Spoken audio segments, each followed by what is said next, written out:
Faly miarabantsika rehetra. Androany dia resaka anareo mikasika an'ilay programme SME BLP na SME Small Medium Enterprise Business Linkage Programme. Ny asan'io SME BLP io zany dia karazana projet iray zany ahafahantsika orinasa majinika mandray anjara sy mampiroborobo ny orinasantsika. Ahoana moa fanaovana an'izany? Ny fandraisana anjara zany dia amin'ny alalan'ny fisoratana anarana ray taona ny faharetan'ny programme. Io izy aorianako. Ao anatin'izay ray taona izay zany misy fiofanana izany hoe miaraka amin'ny olona 770 hafa dia miara-miofana antsika mikasika ny fandrarana, mikasika ny fananganana business plan, mikasika ny fitantanana ny orinasantsika na eo amin'ny lafin'ny management zany, na eo amin'ny lafin'ny marketing, na eo amin'ny lafin'ny varotra ray izay. Ny ataontsika hoe zavatra faharoa lehibe koa dia ilay antsoina hoe coaching, izany hoe misy olona manaraka antsika ao anatin'izay ray taona izay manatsara ny fomba fitondrantsika ny orinasantsika sy ny fitantanantsika zany mba ahomby kokoa ny orinasa.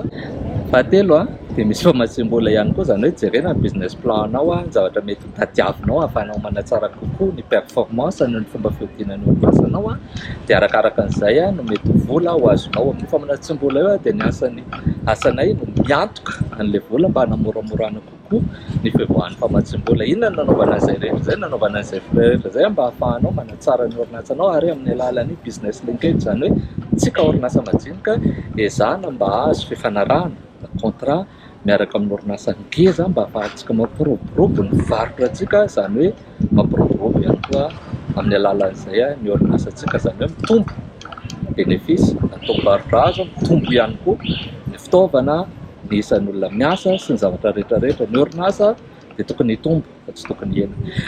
Izay zavatra rehetra izay zany fa misy fepetra vitsivitsy zany tokony takiana amintsika mba ahafahantsika misitraka an'io programme io. Zany fepetra voalohany mila efa niasa roa taona, izany hoe manana tora-taratasy ianao, nify, statistika na RCS ao anatin'izay mba ahafahanao manamarina hoe fa roa taona ianao niasa. Faharoa, misy olona farafahakeliny 5, farafahabeny 100 miasa ao amin'ilay orinasa ao.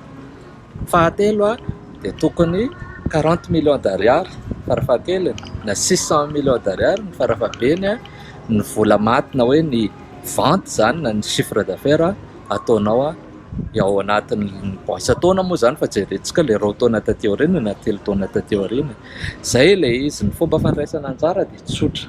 Io ambany io mipetraka anay io zany ny lien miditra amin'io anao dia misy zavatra fianoanao dia tandremo alohany haminona azy atao vonona na amin'ny alalan'ny PDF na amin'ny alalan'ny JPEG ny NIF sy ny stat, satria ilaina zany ao anatin'io démarche ataonao. Dia misy taratasy fahatelo engagement, satria be loatra tamin'ny herintaona 900 ny olona nandray anjara ao anatin'izay 900 izay 500 no raisina. Dia mba ahafahana manamoramora an'ilay sivana zany dia olona mazoto fa mazoto nanome an'izay taratasy izay. Misy taratasy fahatelo koa téléchargenareo tia lien dia io taratasy fahatelo imprimenareo dia soniavinareo dia alainareo sary na JPEG na PDF ohatran'ilay teo ihany dia apetraka anareo amin'ny inscription.